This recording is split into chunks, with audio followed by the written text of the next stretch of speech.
hatch was still warm. Not from the engine. The engine was gone. The Sherman had burned from the inside out somewhere in the mud of eastern France in November of 1944, and what was left was a blackened hull sitting at an angle in a field that smelled of cordite and wet earth. The crew was standing beside it, still in their tanker jackets, still in their helmets, covered in the particular kind of grime that only comes from being inside a machine when it starts to die. Oil smoke, burned insulation, the residue of a fire you had to get out of, fast or not at all. They were alive. The tank was not. And somewhere behind the line, on a clipboard attached to a field table, in a tent that smelled of canvas and kerosene, someone looked at a loss report, looked at a unit designation, and made a calculation that had very little to do with what had just happened in that field. The crew had done their job. The question now was whether the Army would do its. Those men were fighting two wars at once, one in front of them with German guns and German steel, one behind them with American assumptions and American paperwork. The first war, they were winning. The second one, that was less certain. To understand how a replacement gets denied, you first have to understand how a replacement gets approved. In the autumn of 1944, the Third Army was moving. Not always fast. The Lorraine campaign had turned into something uglier than anyone had planned, with supply lines stretched thin and German resistance stiffer than the summer's momentum had suggested. Tank losses were real. Replacement tanks were finite. And when a unit submitted a loss report, someone had to decide where the next available vehicle went. The system had a logic to it. Combat priority, operational readiness, unit effectiveness.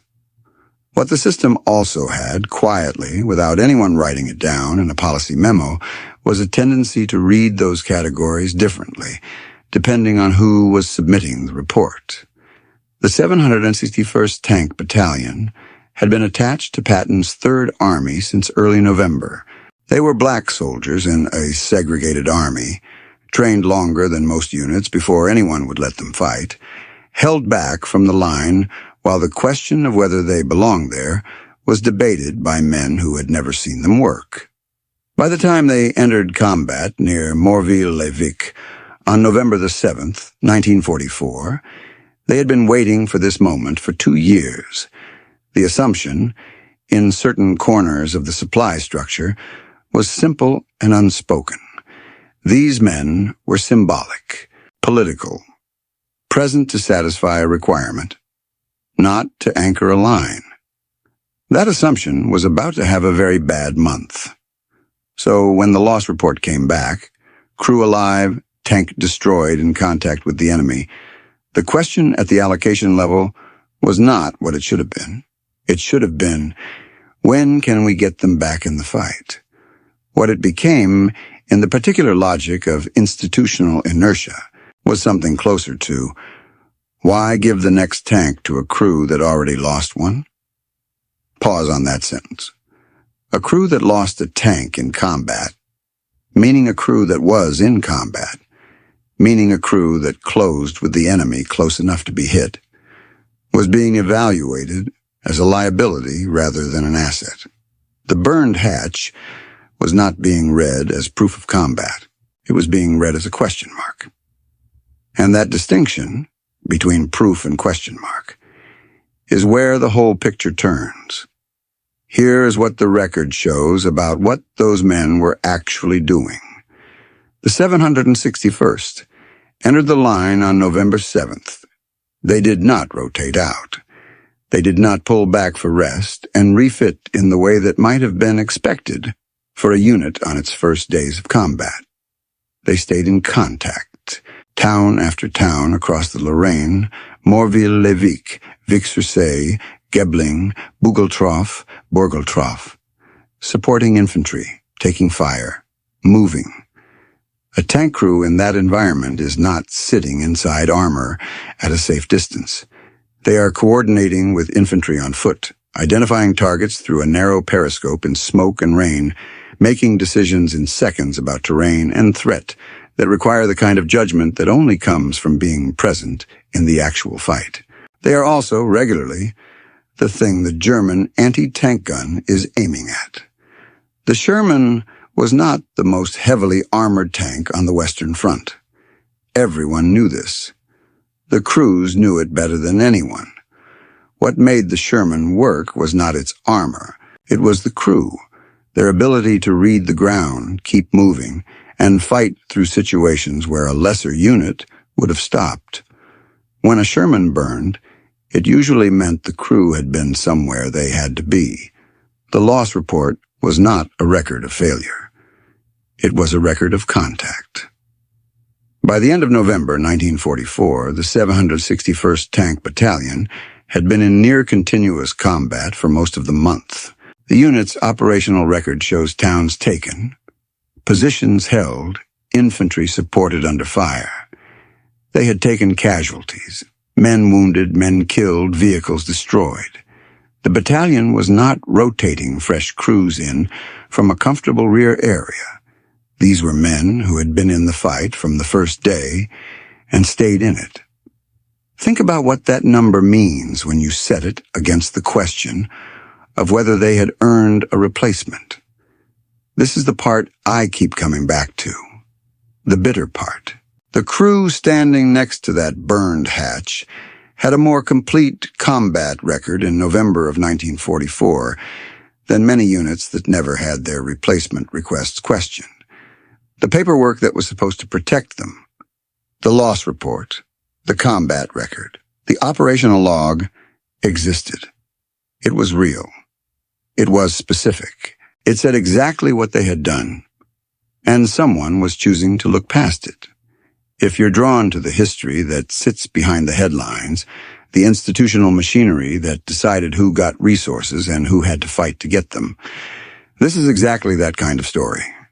The thing about Patton's command philosophy is that it was not sentimental.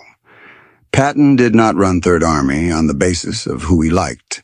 He ran it on the basis of what worked, what was moving, and what the enemy was doing about it.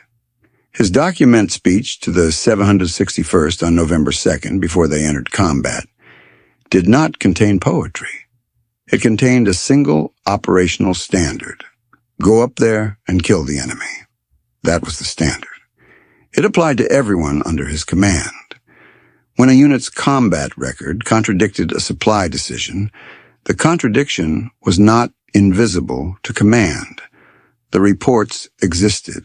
The contact logs existed. The loss figures existed. A replacement system that was producing outcomes inconsistent with operational need was a system that was degrading Third Army's combat power. And that was something Patton's command structure could not afford to ignore.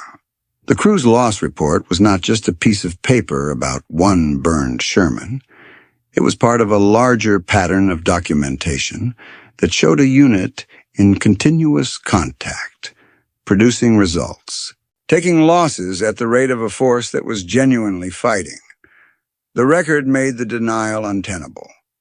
Not because someone decided to be fair, because the record made the alternative, denying a proven combat crew their replacement, operationally indefensible.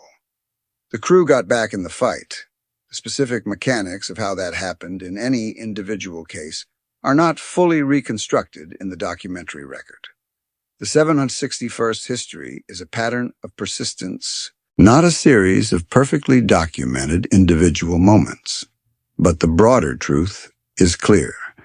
The battalion continued in combat through November and into December. Tanks were replaced. Crews returned to the line. The unit's operational tempo did not stop.